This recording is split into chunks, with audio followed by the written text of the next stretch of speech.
Hi, I am Amaya Tala. I help infuse the breath of life into people's livelihood and living based on Indigenous wisdom so that we can stay rooted and grounded into our roots, where we really came from, who we really are, and Mother Earth and our ancestry.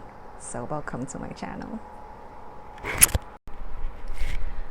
Alright, so a little bit about myself.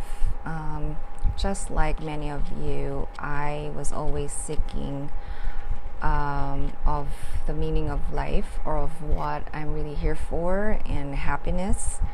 And I went to so many different places: alcohol, smoking cigarettes, unhealthy relationships, spirituality, religion, you name it.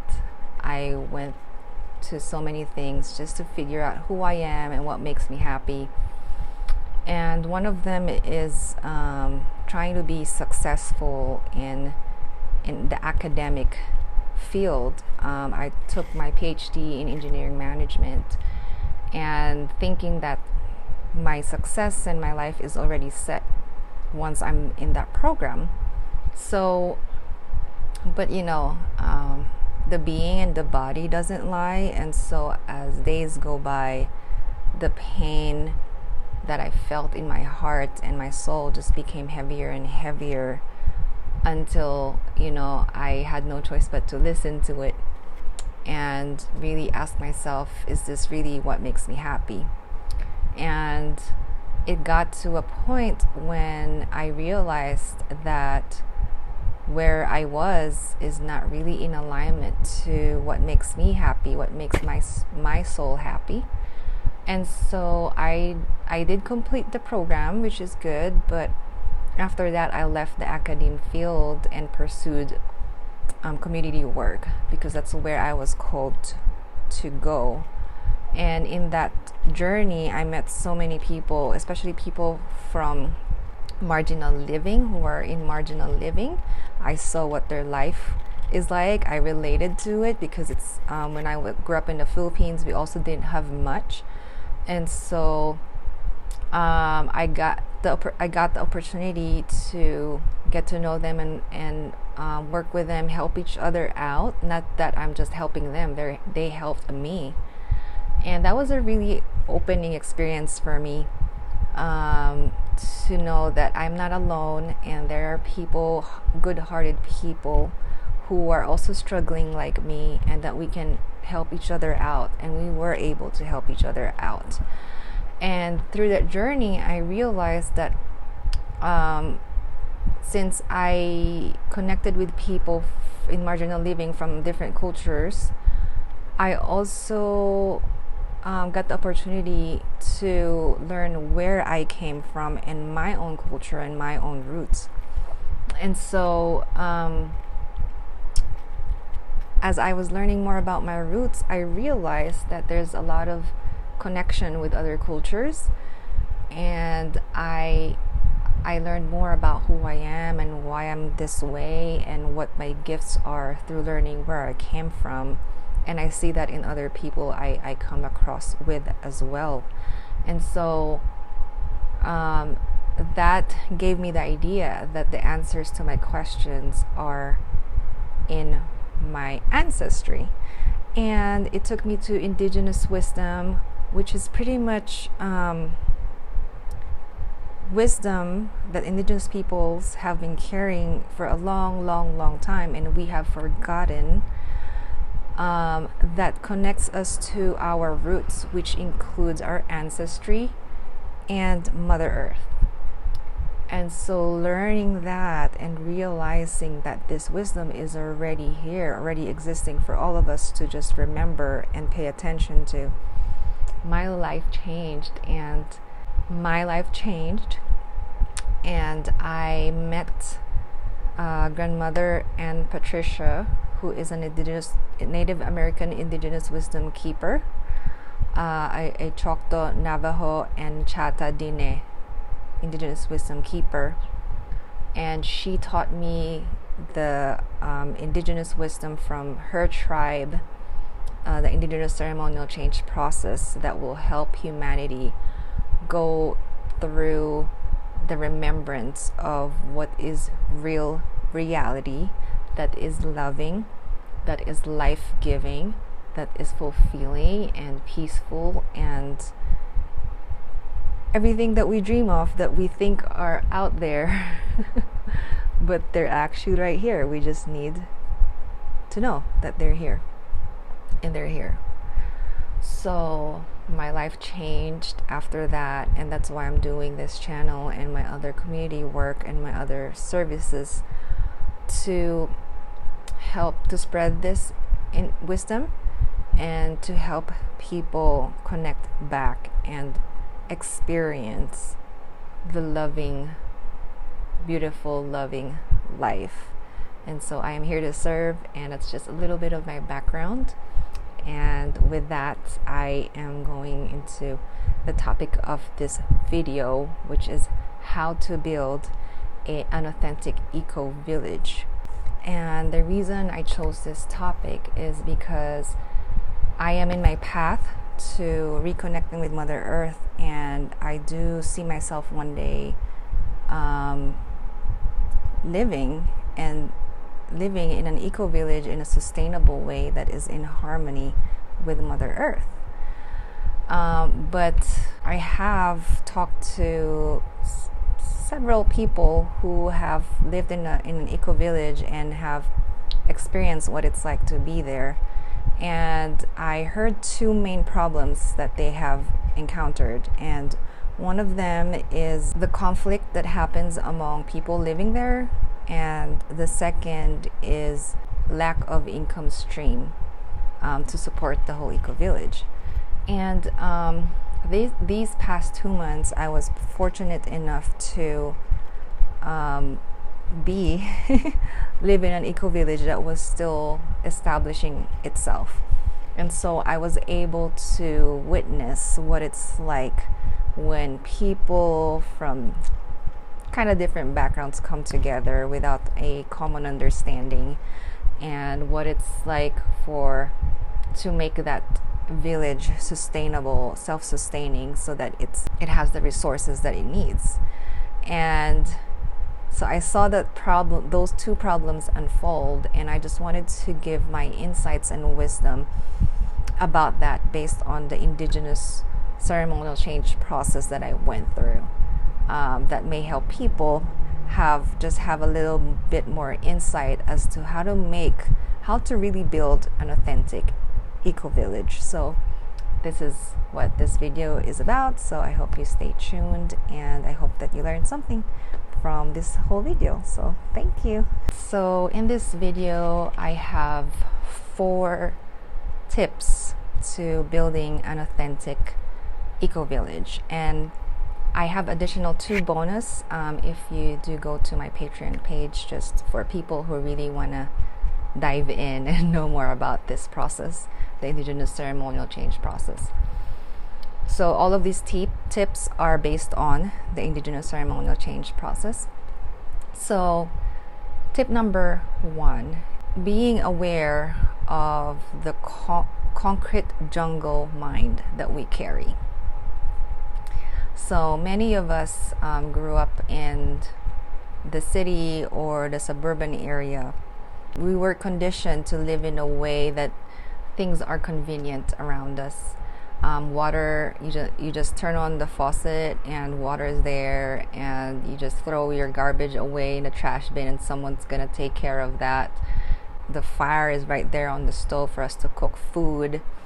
So things are very convenient for all of us. And even when we go camping and we go on a vacation to Hawaii or a park somewhere, or to the beach, that's a good example for all of us that we can relate to. We still bring with us the concrete jungle mind, that we expect the amenities to be available for us when we're even in nature, just vacationing or visiting.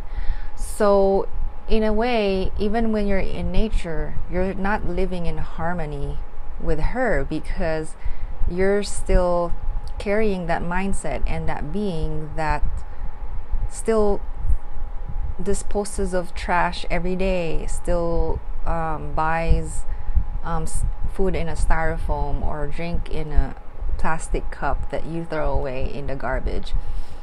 Even though you're in nature, it's good to see the trees and be in the sea water and just soak yourself and do some sunbathing and having a relationship with the sun that way. It's still not completely in harmony. We are still harming Mother Earth in the way that we are, with the mindset and being that we're carrying to her. So being aware of that concrete jungle mind is very important, because that is the first key step, I believe, a very, very important step to building an authentic eco-village. Because if you are not aware of that, then you're gonna go live in an eco-village and totally destroy Mother Earth. So that is step number 1. So tip number 2 is undoing the concrete jungle mind. So just like with what many of us have heard Einstein said, we cannot solve the problem with the mind that created it. So this really fits this situation, because we're carrying this mindset that wants convenience, wants more, wants consumption, wants commercialization, wants to buy. And if we use that mind to solve the problem, it's not going to go anywhere, because that mind is always going to look for the same unsustainable way of living. And so it's very important for, after we become aware of it, is to undo that mind. And the way to undo that mind is through, at least with my experience, is through learning Indigenous wisdom, because they carry the wisdom and way of life, so we can really be stewards of Earth. And that's what they've practiced for centuries before modernization, and still now a lot of them still practice that. So I would recommend that you find a credible Indigenous wisdom keeper who is really carrying that wisdom, and to start learning about it and to start practicing it, and starting to go through the process that they know that will help us undo that mind. Because obviously it's not just the mind. It's the mind is connected. I know a lot of you know this, that the mind is connected to the emotions and our being. And so there's a process that they know how to go through, so that as we undo the mind, we also release the energy, the emotional energy, the mental energy, all sorts of energy that we carry in our body, so that we can release that, and then we can be the being who we really are. Because that mind, that concrete jungle mind, didn't really come from us. It came from our conditioning and the way we grew up. Who we really are is within the mask of that concrete jungle mind. It's there. We just need to take off the mask and see ourselves for who we really are, and our pure being is really in alignment and very congruent to Mother Earth. And so finding someone who can guide you is a good way to undo that mind. And for me, it's the Indigenous ceremonial change process that I went through. And what happened was, I realized in my mind that a lot of the correct way of thinking is very accessible to all of us. And once we recalibrate our thinking to the reality, the real reality of love and joy and sustainability and harmony with Mother Earth, once we recalibrate to that, then it's easier to take the steps that would really be in alignment in the way we are and the way we're building our village around us, that impacts other people and impacts the whole world. So that is tip number 2. Once my blinders were removed from that concrete jungle mind, And I'm still working on it. It's still a work in progress for myself still, but a big part of it is already undone. And once I was able to take those blinders off, my experience was my energy recalibrated in a way that feels aligned and congruent. And I felt it's like a release of energies that don't serve me, and I felt lighter, and I felt like when I look at a tree, I look at it in a totally different way now. Like I have a relationship with it, and they're telling me something. The wind always tells me something. And it got to a point where, because I was at the time when I was going through the Indigenous ceremonial change process, I was living in a suburban area, 10 minutes to like downtown, and I was grub-hubbing, delivering food for people in downtown. That was my work. And when my energy recalibrated, I couldn't get myself to go back into downtown and be in the concrete jungle. It felt like it just didn't, my body did not want to be there. It's just, and even if I wanted to, it didn't like like there was a wall of energy that my body just doesn't fit anymore. Like it couldn't even go through it. That's how it felt like. And I knew I was not gonna be staying there for long. Something in me knew that that's not the place I'm supposed to be. Surprisingly and magically, my external reality also shifted and aligned to that, because in about 2 weeks, I got the opportunity to move into an eco-village. And so I'm still amazed to this day that happened within the span of 2 weeks. It was a whirling 2 weeks. It was really intense, and it was not all, good and dandy, but still it got me to a place where I get to be in the middle, in the loving embrace of Mother Earth. And another thing that I wanted to add too, when my being recalibrated, the new wisdom that I was carrying one is that the forest or the woods are not scary. Like they give us all of the things that keep us alive, even when we are in our apartments or houses. Everything that keeps us alive, water, fire, earth, in the form of like the gadgets and materials that we have, that's earth, that's made of earth. And air, what we breathe from our air conditioning and our central heating and cooling system, all of those came from outside the four walls that we're living in. They came from the woods. They came from Mother Earth. What keeps us alive is from outside, the sun, everything. And so somehow some people, when they see the woods, it's like scary because of the movies that we watch, but actually the life that we get is from the woods. And so one of the things I realized is that it is not scary. Mother Earth, the woods, the forest is there to help me, keep me alive, and help me thrive. And that it's there to keep me alive and also make me stronger, because we do need the skills to be in the woods. It makes us stronger, it makes us wiser, it brings out the gifts and skills that we carry from our ancestors so that we can live in harmony with Mother Earth.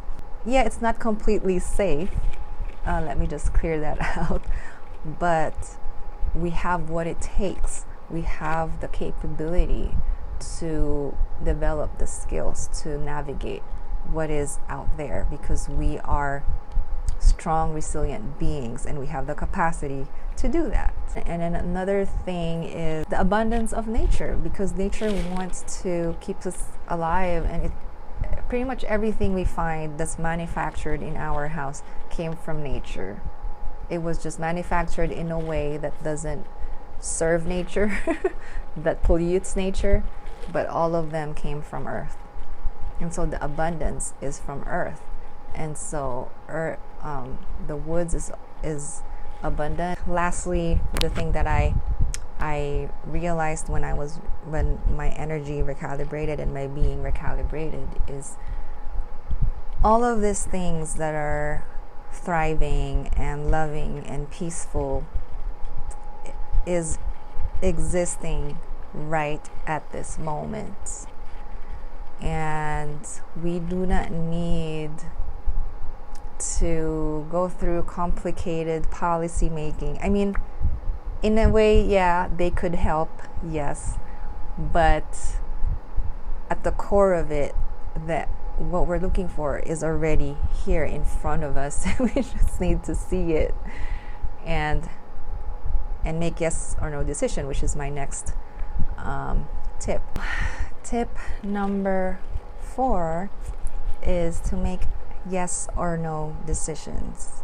Grandmother Patricia and Davis, she always teaches this to us, that it is very simple to solve a lot of our problems just through yes or no decisions based on our values that we really cherish, that are important to us, that are clearly keeping us rooted and grounded into alignment with Mother Earth and the universe. Once we undo the concrete mind, once we recalibrate our being and our energies to the right place of who we really are, the seat of our being, our soul, then from that rootedness, we can make simple yes or no decisions.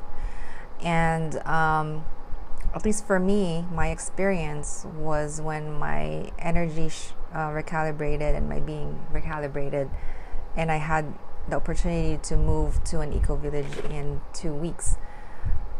It wasn't like, okay, it just happened.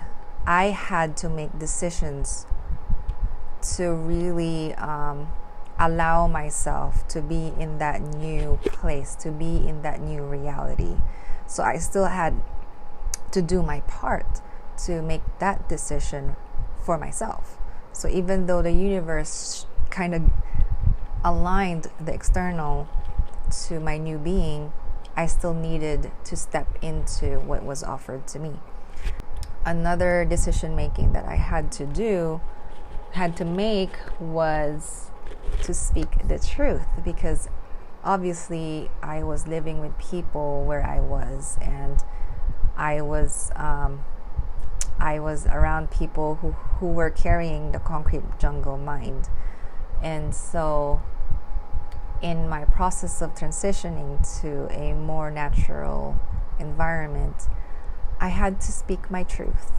And so I did that to people around me, and that actually is one of the things that spurred even more my transition, because I wasn't welcome anymore in that space around those people. And so I had to leave. It wasn't easy. It took bravery and courage, but that's what being in alignment to Mother Earth develops in us. Once we're aligned to Mother Earth, it's hard to ignore the precious values that are inherently humane. It's hard to just ignore that, and so we will be encouraged by the situation around us to exercise those important values that come rooted from Mother Earth into our environment, the way that we're wherever we are. And because that is how we become humane beings that are real stewards of Mother Earth. And the last decision I had to make, a yes or no, is to have faith. Am I gonna have faith or not? Because when I started speaking the truth and I wasn't welcome in that space anymore, I had nowhere to go at the time. I didn't know there was this opportunity that's gonna come in front of me. I had to make that decision. Okay, I don't know where to go. I don't have any resources. but am I gonna go back in fear or have faith? And so obviously I chose faith. Yes to faith. And when I started that, that's when this opportunity presented itself to me.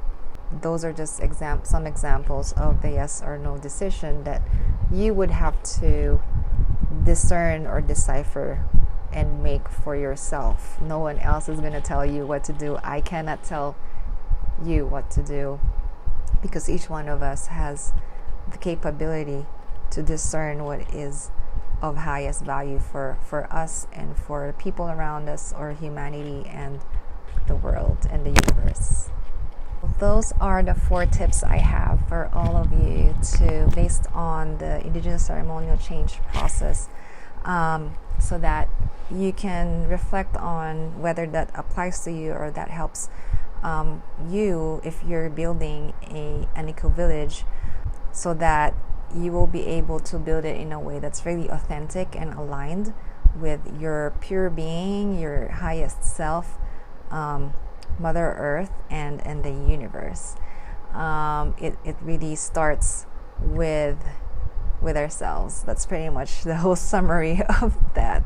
Because even though, physically transitioning or physically just moving into an eco-village is not enough, your whole being should be ready to be there, and there's a process for that. So that's the video for today, and if you want to dive in more deeply into this topic, so if you want a longer video, an extension is available in my Patreon page, and the information about that is down in the description box below.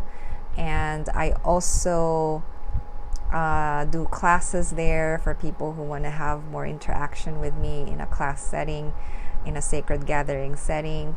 And I also am available for one-on-one or group bookings, and I'm also available for organizational consulting as well, and the information will be down below. If you I help people get to know more and go through the Indigenous ceremonial change process, and I work with Grandmother Patricia and Davis with that. I am with her here in the Indigenous Wisdom Institute with her, and I am actively learning under her, through her mentorship and all of the wisdom that she has, and applying and practicing those in my life and also in my community work. And if you also want to support Grandmother Patricia and Davis in her work to spreading Indigenous wisdom, and also helping her Indigenous community and a lot of community work that she does for people in marginal living, the way to support her is also in the description box. And she is also available for one-on-one and group bookings as well, and she also gives classes through events as well, if you're interested in that. And the recordings of her previous classes are also linked below if you're interested. And so that is my offering for you for this month. I try to upload every month, so that I can contribute in the rising of our humanity, together with all of our gifts together. So I'm here to serve, and with that I pray that you have a wonderful journey in infusing and embodying aliveness in your life. And with that, I send you the sacred breath in your journey in life. Namaste.